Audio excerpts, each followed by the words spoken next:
boa tarde, boa noite, queridos ouvintes do Da Ponte Pra Cá. Estamos de volta para mais um episódio, mantendo nossa periodicidade, o que é uma surpresa para muitos.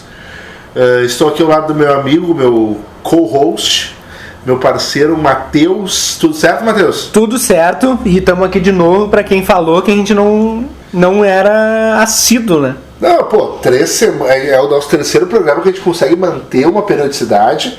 E já vamos lançar, prometendo um especial quebrando esses 15 dias das eleições. É tanta emoção que tu chegou a ficar... Não, me emocionei aqui. Mas estamos de volta e com pautas aí para abordar essa semana. E semana que vem com o especial de eleições. Mas vamos para as pautas da semana, Matheus? Vamos lá. A nossa primeira pauta, Matheus, é uma pauta que a gente já tinha abordado na última semana. Num tom mais de denúncia, talvez, e hoje a gente aborda num tom de notícia, né? Talvez nos escutaram, né? A gente sabe que a gente tinha escutado. Eu acho que sim. Mas na semana passada a gente noticiou algumas questões de descaso do Hospital de Alvorada. Na semana passada não, no nosso último programa. Algumas questões de descaso com o Hospital de Alvorada, e algumas denúncias estavam sendo feitas pelo Simers, pelo CREMERS, envolvendo a Associação Beneficente João Paulo II.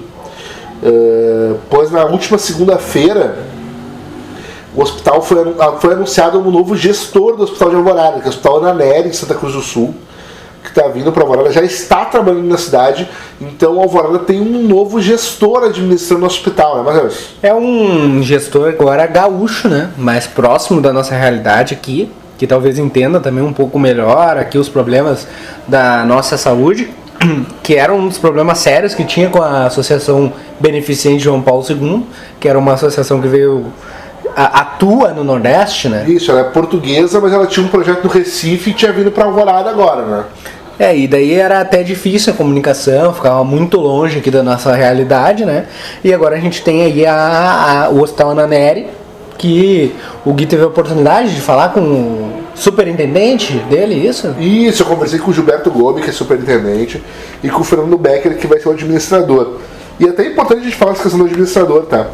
Quando a Fundação de Cardiologia administrava o Hospital de Alvorada, eles tinham um administrador aqui em Alvorada, que era o Carlos Grossini. Quando a Associação Beneficente João Paulo II veio para cá, não teve essa figura. Ou se teve, ela foi muito distante da comunidade, porque a Câmara de Vereadores cobrava e não tinha um representante. O jornal A Semana, que é o jornal que eu trabalho, também cobrava diversas vezes e nunca encontrou um representante. E o Jornal da Semana é um jornal um pouco menor, mas Record, RBS, veículos de grande proporção e proporção estadual procuravam a Associação Beneficente João Paulo II e não conseguiam falar com eles. Então essa foi uma medida, inclusive, que o Hospital Ana Nery tomou de ter um administrador de novo aqui em Alvorada. A gente teve a oportunidade de conversar com o superintendente e com o administrador. E eles falaram assim, um pouco das vontades deles, né, que eles viram situações muito complicadas e que podiam ser evitadas, como de fato a falta de insumos, de fato algumas questões de funcionários que não estavam preparados.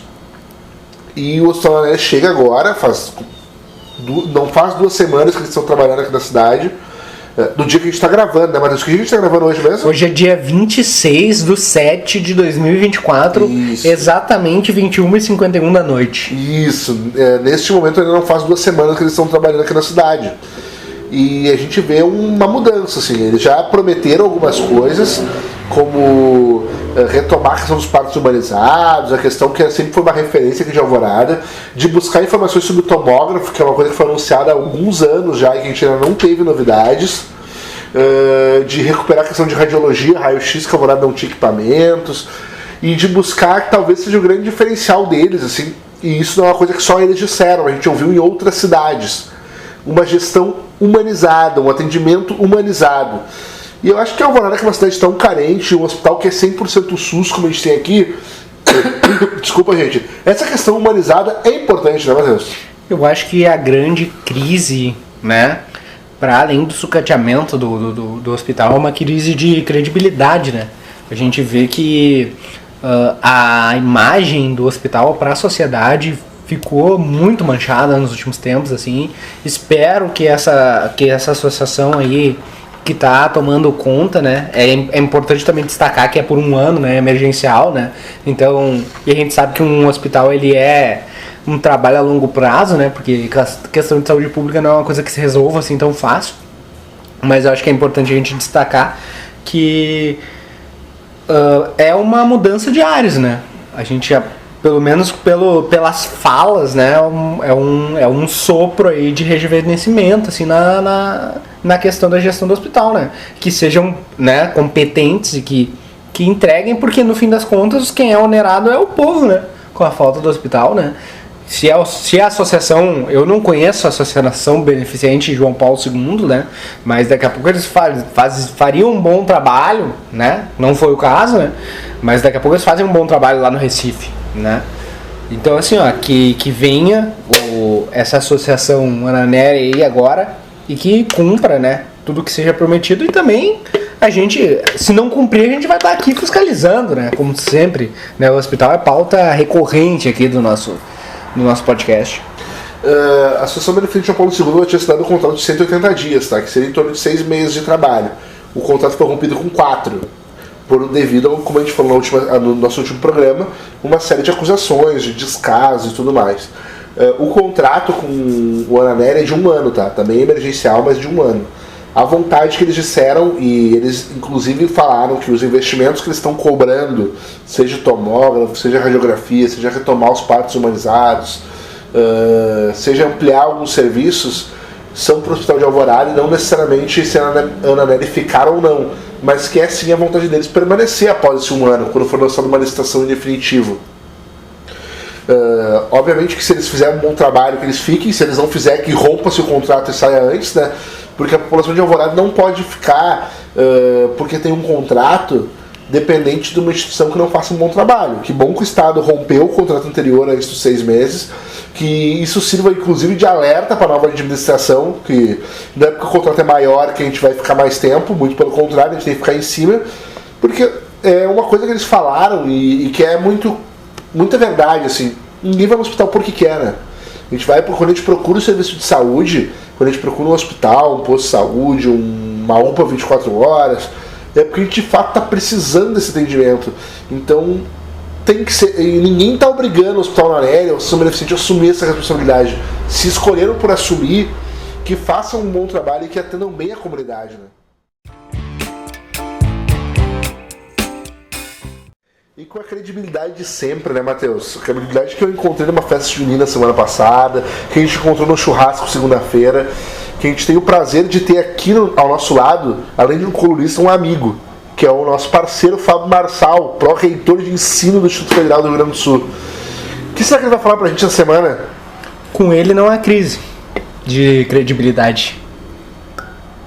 Então, ô Fábio, conta pra gente um pouco mais essa semana o que tem pra falar.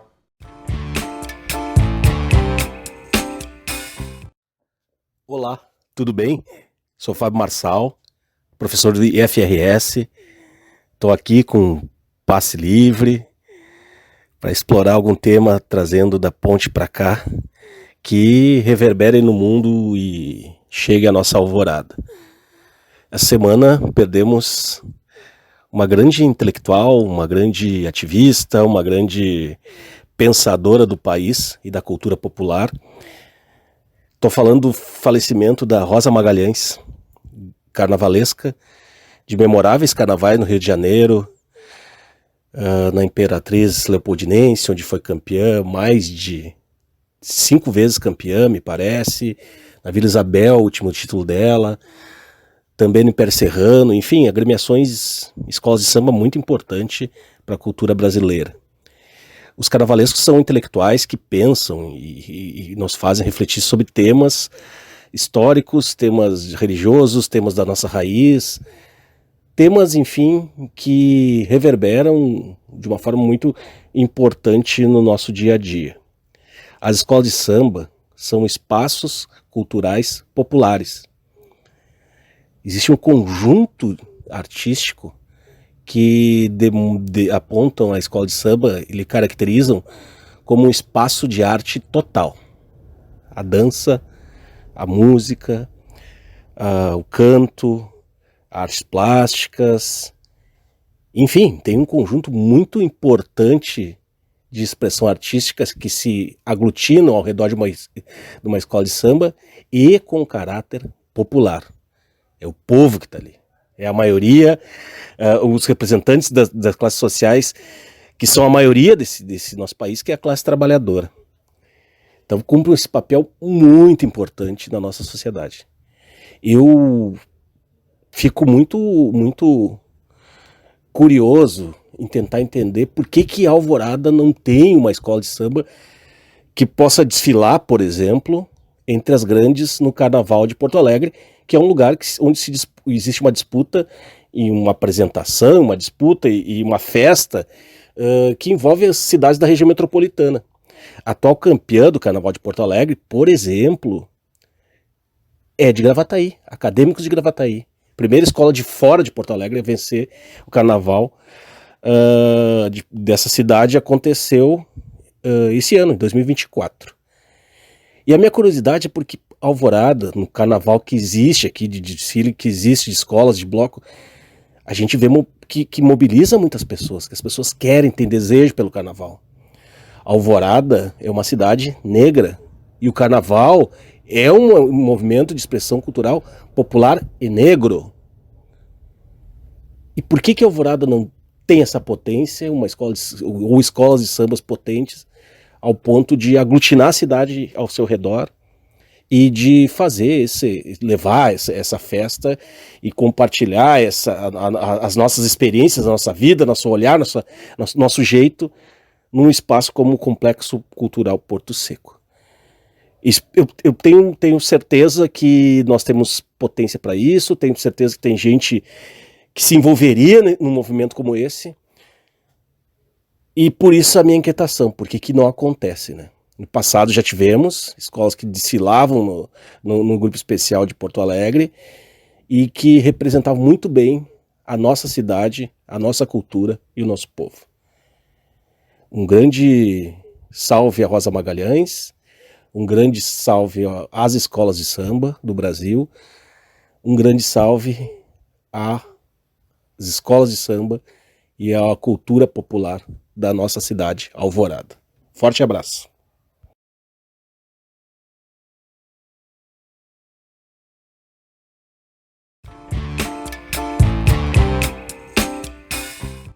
Uma outra pauta, Matheus, que está sendo bem importante e que a gente está falando bastante agora nesse pós-enchente, né? A gente já fez um programa especial das enchentes e infelizmente essa enchente ela foi tão catastrófica para todo o nosso estado que ela segue deixando consequências, né? E uma dessas consequências está envolvida a causa animal.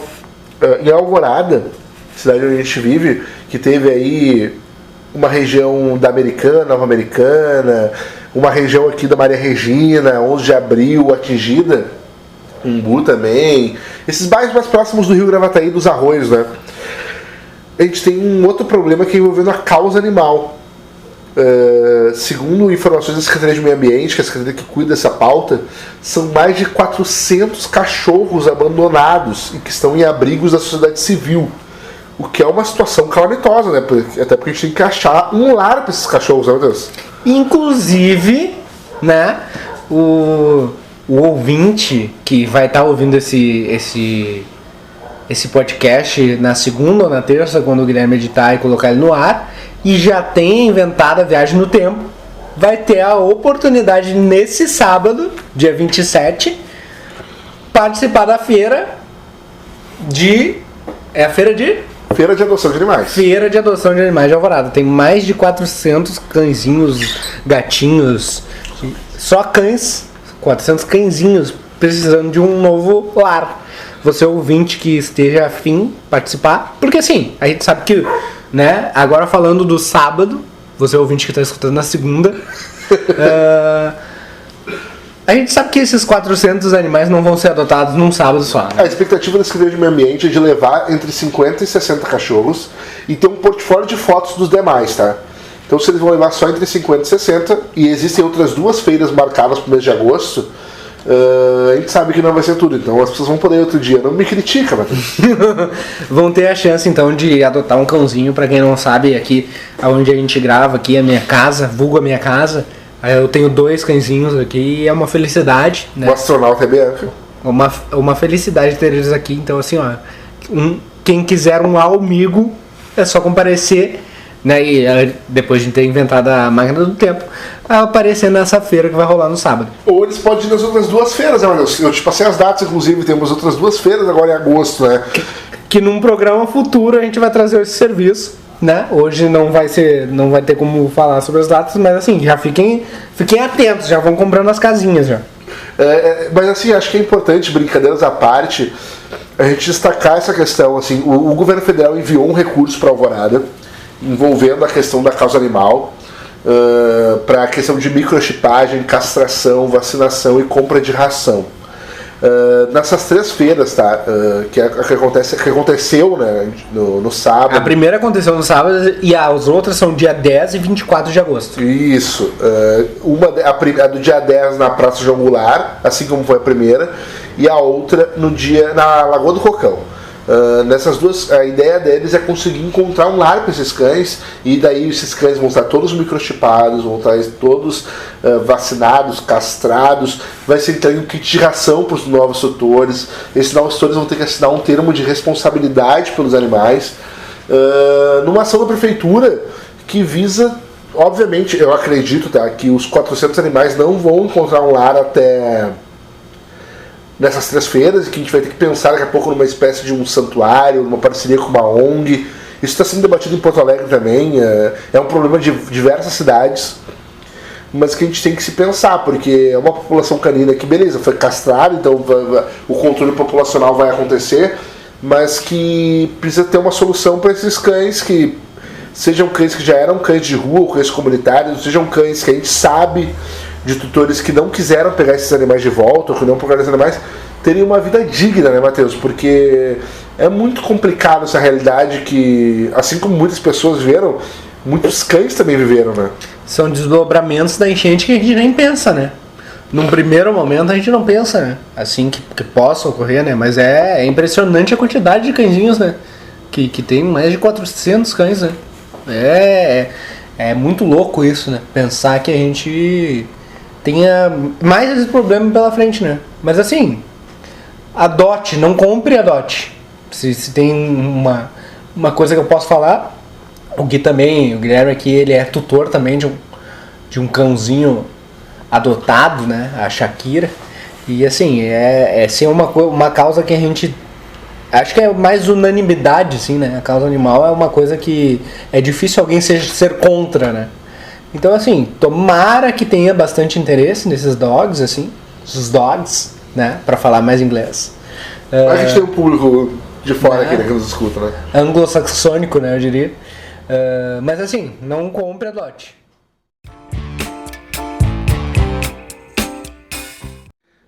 Um programa, e a gente entrando em mais uma pauta, né? Um programa que vem dando bons resultados em Alvorada, é uma parceria entre a Prefeitura de Alvorada e a SUSEP, que traz para o município diariamente em torno de 24 apenados, pessoas que estão no regime semiaberto em Porto Alegre e que vêm trabalhar diariamente aqui em Alvorada, seja na fábrica de asfalto, fábrica de cordão de meio fio, Lagoa do Cocão, na limpeza da lagoa. Teve também um trabalho de atendimento na enchente em parceria com a Defesa Civil, que na realidade é uma parceria que a Prefeitura faz com a SUSEP, com os poderes constituídos, para ter uma mão de obra num momento desses, no dia a dia na realidade, mas também em momentos complicados como a gente teve da enchente, né, já que a gente abordou antes, e também dar uma retomada de vida, uma guinada de vida nas pessoas que estão no regime semiaberto, que daqui a pouco sofrem um preconceito para arrumar um emprego, arrumar uma questão de ter a sua vida fora do presídio, né? Esses 24 apenados que estão aqui em Alvorada, eles ganham um salário mínimo para trabalhar aqui. A cada 3 dias de trabalho, eles têm um dia menos na pena. Eles dormem lá na sede do Instituto Penal e eles só vêm para cá trabalhar durante o dia de segunda a sexta. Uma van da prefeitura busca e leva eles. E muitos deles encontram na prefeitura. Eu tive a oportunidade de, através do Jornal da Semana, fazer uma matéria com eles, entrevistar algum deles. Encontram nessa oportunidade uma oportunidade de retomada de vida, seja de aprender uma nova profissão, de fazer networking, de ganhar o seu dinheiro, ajudar a sua família em casa. E a gente sabe a questão penal do Brasil e de diversos outros lugares, e o Matheus, que fez faculdade de História, talvez tenha um embasamento histórico interessante para trazer, da importância de se pensar na questão de volta da sociedade, de quem foi pro presídio, de quem passou por alguma situação mais complicada e que precisa voltar à sociedade, pensando no processo penal como processo de ressocialização, né, Matheus? Eu sou um abolicionista penal, então para mim cadeia não deveria existir.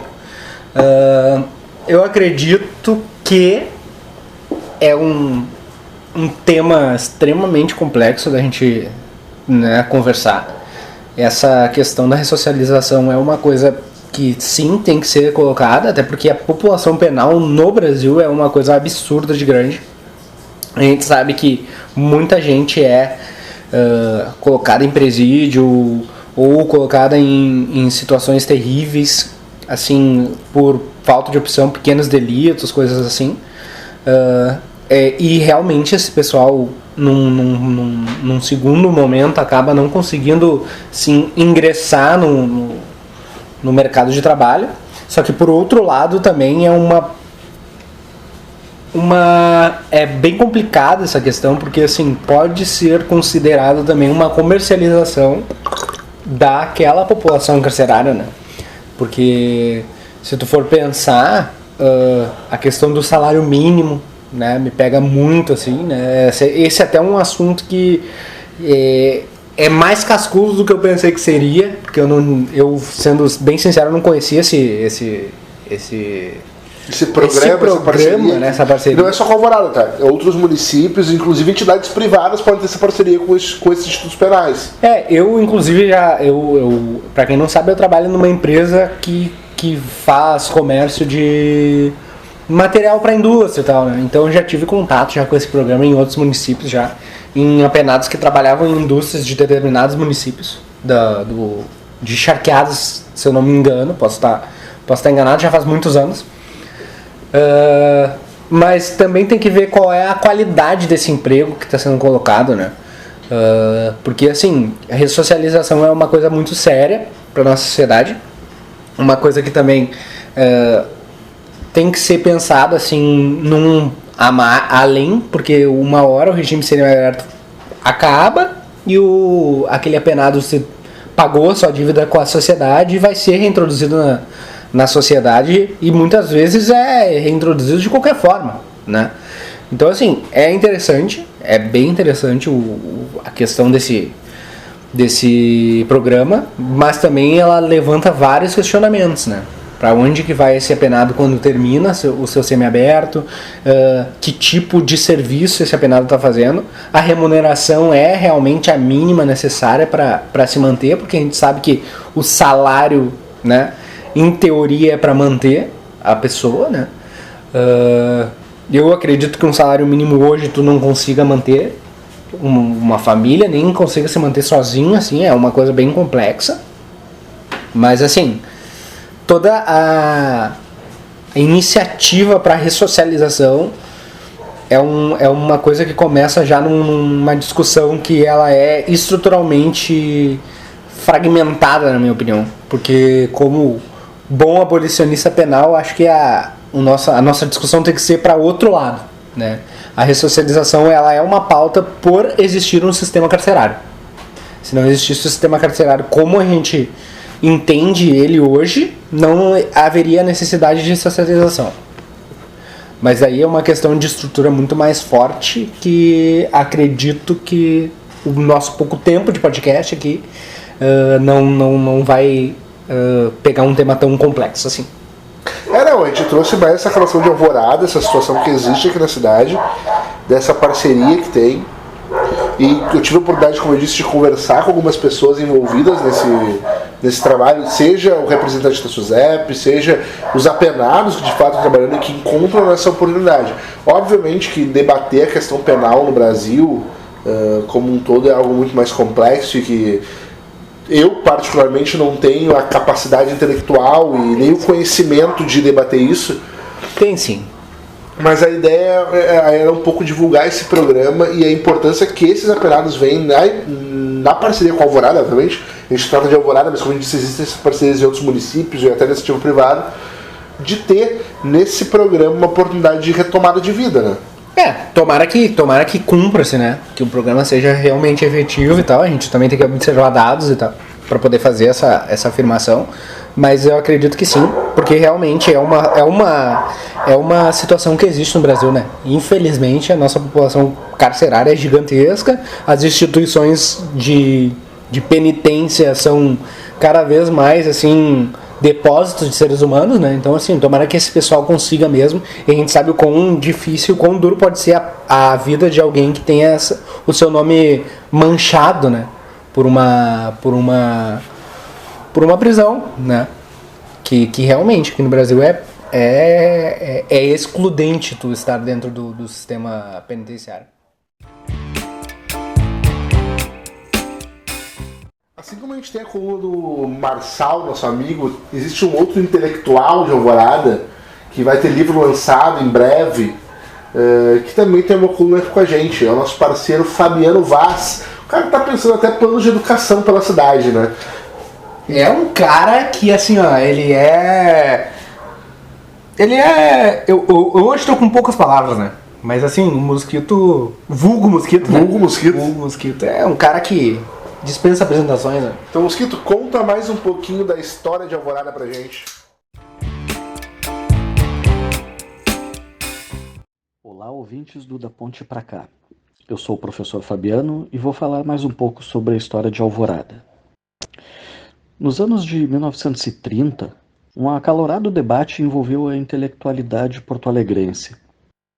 O ponto central era demarcar o momento em que se iniciou o desenvolvimento da futura capital gaúcha. Em 1940, iriam se completar 200 anos em que Jerônimo de Ornelas recebeu por sesmaria a região que compreendia boa parte do território da atual capital. E, portanto, haveria de se tomar providências para a celebração do bicentenário. Do outro lado, a tese que defendia que o desembarque dos casais açorianos no Porto, em 1752, havia sido muito mais determinante para o desenvolvimento do povoado e criação de Porto Alegre em 1772. Acontece que, entre os dados e argumentos levantados por esse debate, surgiu um mapa traçado pelo geógrafo Tupi Caldas, do Instituto Histórico e Geográfico do Rio Grande do Sul, em que demarca a localização não só da sesmaria de Jerônimo de Ornelas, como de todas as sesmarias concedidas na região do norte da Lagoa dos Patos até o Vale dos Sinos, a partir dos anos de 1730. E é aí que entra a nossa alvorada, pois o mapa de Tupi Caldas atesta que o nosso território foi concedido por Sesmaria em 1737 a Antônio de Souza Fernando, um português que antes estivera estabelecido na colônia de Sacramento. Durante os séculos XVII e XVIII, os portugueses tentaram controlar o canal do Rio da Prata, fundando a colônia do Sacramento na divisa de Uruguai e Argentina. As constantes disputas, porém, levaram instabilidade à região e, ocasionalmente, os antigos colonizadores recuaram ao território rio-grandense, onde a família Souza Fernando, assim como a família Pinto Bandeira, acabaram cumprindo um importante papel na fundação de povoados, que deram origem a municípios como Canoas, Cachoeirinha e Montenegro. Se estiver correta, a informação de Tupi Caldas poderia contradizer o que se sabe atualmente, ou seja, que o povoamento da região do Passo do Feijó só iniciou muitos anos depois, nos anos de 1780, sendo o primeiro colonizador o militar açoriano chamado Manuel de Souza Feijó. Mas, compreendendo melhor o contexto histórico, descobrimos que muitos dos sesmeiros não permaneceram ou sequer efetivaram a ocupação nas sesmarias originais. Podemos, assim, deduzir que, na verdade, o Antônio de Souza Fernando não parece ter tomado posse desse território, nem qualquer dos seus descendentes. Na verdade, Souza Fernando é reconhecido pela fundação de um povoado em uma região mais ao norte, hoje conhecida como Sapucaia do Sul. Assim, Manuel de Souza Feijó encontrou um território desabitado aqui quando chegou. É isso aí, espero que vocês tenham gostado. Um abraço e até a próxima.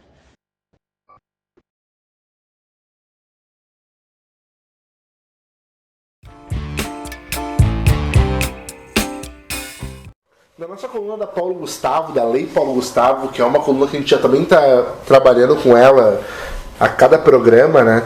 A gente, essa semana, traz um curta-metragem do Carlo Carlotta, um cara que também foi contemplado aqui em Alvorada, no curta-metragem de ficção, e que é um cara que tem um currículo em Porto Alegre já, em outras cidades, inclusive estava no Rio de Janeiro recentemente, trabalhando em projetos do audiovisual lá, e que traz para Alvorada um curta-metragem que vai...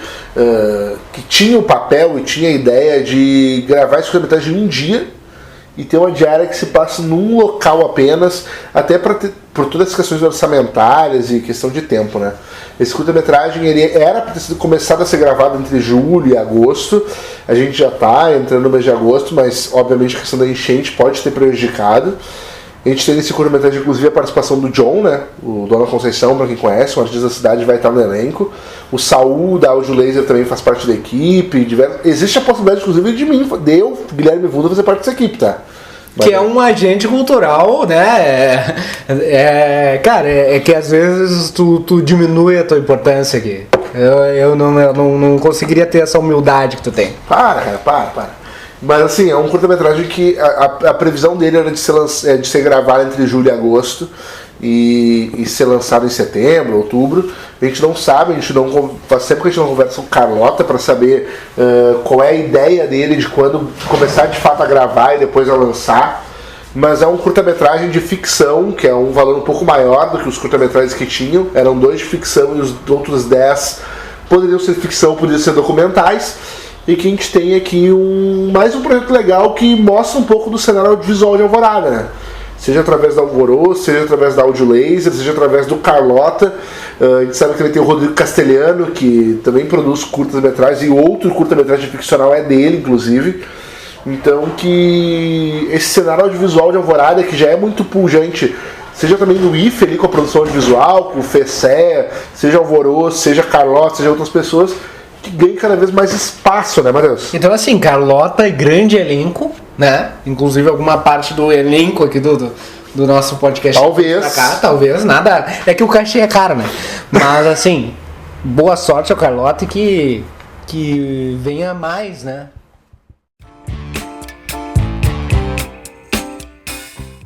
E eu acho que era isso, né, Matheus? Conseguimos cumprir mais uma vez um programa respeitando a nossa periodicidade. Talvez com a questão da máquina do tempo ser importante em algum momento. E eu acho que a gente pode se comprometer que nós vamos voltar em menos de 15 dias, né? Eu acho que tu pode, se tu fizer a edição disso aí e lançar até amanhã, tu pode me quebrar numa pauta, né? Mas eu espero que tu não faça isso. E outra coisa que a gente tem que destacar é que a pauta que a gente mais gosta, a gente deixou de lado, que é a pauta política, né? Porque a gente planeja fazer um especial só sobre política quando terminarem as convenções partidárias. Até porque a gente vai ter informações concretas para trazer e fazer talvez um balanço, né, das chapas que vão concorrer ao pleito aqui na nossa querida cidade de Alvorada, né? Como o Matheus disse, né, a gente está gravando esse programa no dia 26 de julho. Os períodos de convenções vão até o dia 5 de agosto. No dia 27, que é um dia após a gravação, já acontecem 3 convenções de candidaturas majoritárias. A gente sabe que no outro fim de semana também acontecem as outras. Então a gente optou por não abordar a questão política, até porque a questão política pode de fato envelhecer mal em questão de talvez a gente gravar uma pauta agora e amanhã na convenção já ser o contrário. Então a gente deve gravar entre o dia 4 e o dia 5 de agosto um especial de política, que deve ir ao ar entre o dia 6 e dia 7. Para daí sim falar de fato, como a gente já fez o especial pós-enchente ali, especial fazer um especial de política sem colunista, sem nada, só falando dos resultados das convenções partidárias. Que acho que a gente acha que é a pauta que a galera mais gosta, talvez, e uma pauta importante, que a gente tem uma responsabilidade muito grande, até porque a gente cobra muito questões políticas, então a gente retorna, obviamente, em menos de 15 dias com essa pauta especial, mas a gente agradece quem nos escutou nesse programa com essas pautas, seja a questão do hospital, que é uma pauta muito importante, a causa animal, a questão dos apenados, E a gente se vê daqui menos de 15 dias com mais um da ponte pra cá, né, Matheus? E com a pauta política, com o nosso bolão, né? De quem vai ser. Vamos fazer um bolão. Vai ter bolão, né? Vai ter, assim, a nossa visão sobre a vereança também, em quem que a gente acha que vai ser eleito ou não. Agora eu tô assim, ó, o Gui tá tremendo aqui na minha frente, porque ele não quer falar sobre isso, mas a gente vai falar, não tô nem aí. E boa noite também.